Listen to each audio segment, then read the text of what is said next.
Everyone's worried about COVID-19, I know I should be too, but my neighbor is up to something and that worries me so much more. Submitted by Queen of Depression. I want to start this off by paying my respects to all those who have lost their lives during this pandemic, all the families that lives have been turned upside down, and all the people who are struggling through these trying times. I hope you are all staying safe, physically and mentally. I bring mentality up for a reason. I don't think it's getting enough recognition during everything that's going on. Communities wish each other well and to stay safe, but they never really know what's going through someone else's mind. What may seem like a safe, healthy person on the outside, may actually be someone suffering from dark, intrusive thoughts and behaviors from the inside. My point being, is that you never truly know what someone else is going through. Even if it seems like we are all in the same boat, trying to stay afloat in a worldwide pandemic, sometimes there are just darker things going on within the mind. This brings me to my neighbor. Every night now, for the past few weeks or so, he's been acting somewhat suspicious. What used to be a ferociously friendly neighbor, now awkwardly avoids human contact. I guess you could put that down to the coronavirus, but the only issue with that is that he's a bit of a conspiracist. He never believed that COVID-19 was real. He believed that it was all one big conspiracy. World War III and biological warfare. Everyone assumed World War III would be with nuclear warfare between Trump and Kim Jong-un, ending in a worldwide wipeout, the likes of which history has never seen. Take the memes in January, for instance. World War III is on its way, etc., but no one ever could have guessed it would be this.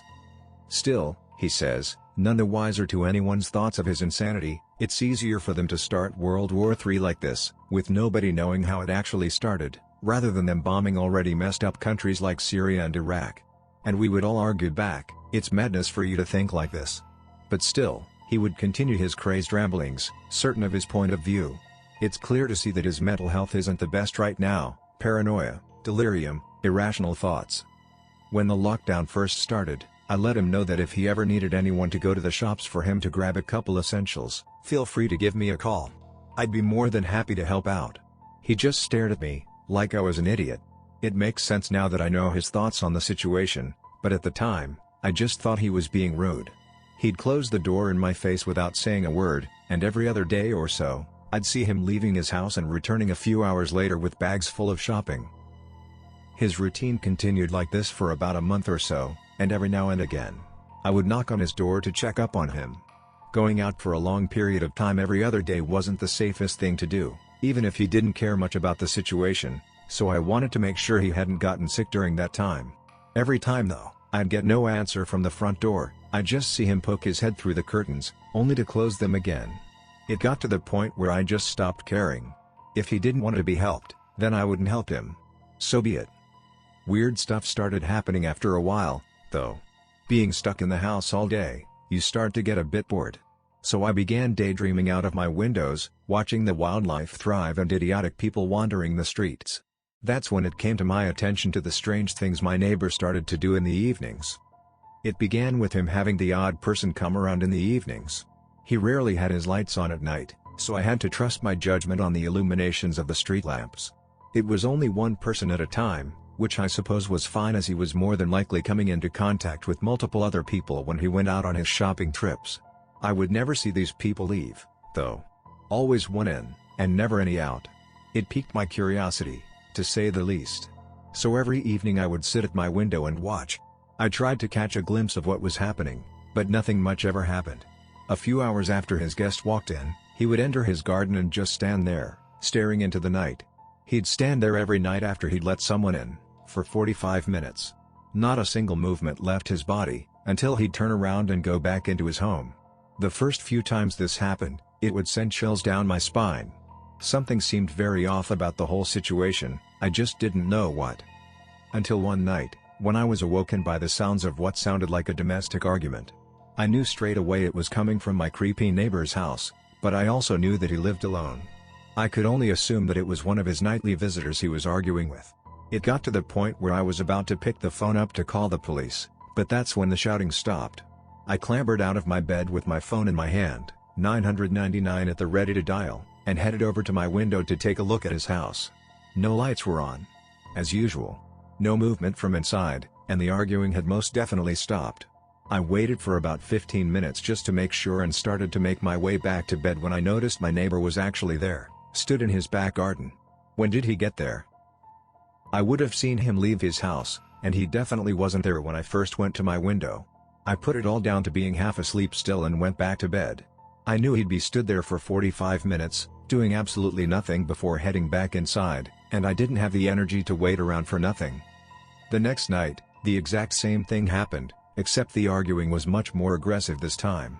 I became instantly terrified for the poor victim of this domestic, so I called the police. If this was going to continue happening, I knew I had to do something to help. I waited up until I saw the police lights outside and went back to sleep. I felt relieved knowing that the situation was being dealt with professionally. It happened again, though. A new moon had risen, and there was even louder arguing. No, it wasn't arguing this time. It was screaming. The screams of multiple different people. Tortured screams like the lost souls of people forgotten, trapped until the end of time.